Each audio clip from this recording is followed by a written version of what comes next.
It seemed like our generals were more concerned with fighting Tucker Carlson than they were the Taliban, and we are seeing the tragic and disastrous consequences of that play on the battlefield right now. As you watch America's greatest humiliation in our history take place on the international stage, as we surrender to tribal terrorists from the mountains in Afghanistan, just remember what our military brass, what our doughy military brass were doing when they could have been planning to prevent this American military humiliation, the greatest perhaps in our country's history. No, they weren't trying to protect Americans from terrorists. They were fighting with Tucker Carlson.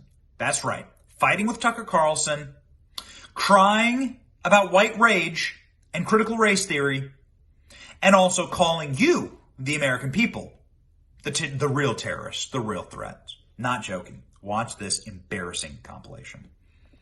It seemed like our generals were more concerned with fighting Tucker Carlson than they were the Taliban, and we are seeing the tragic and disastrous consequences of that play on the battlefield right now. Yeah, that's exactly right. And I think it's important to acknowledge that Trump deserves a lot of credit for starting the conversation of getting us out of Afghanistan, but Trump's plan was very different than what Joe Biden is doing. Trump had a phased withdrawal that was supposed to be based on conditions on the ground in order to move on to a next phase. Trump was engaged with regional leaders in the area. Joe Biden has been president for 7 months, and he still hasn't had a conversation with the prime minister of Pakistan. And I think this is the most egregious thing.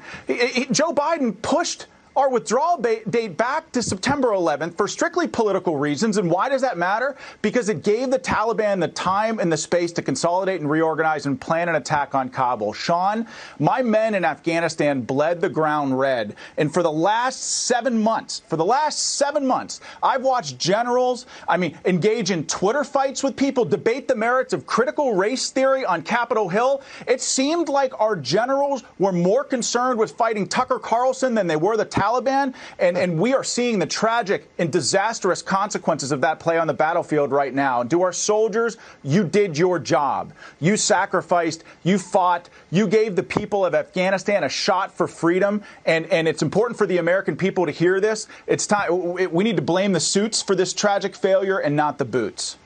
And it could have been prevented.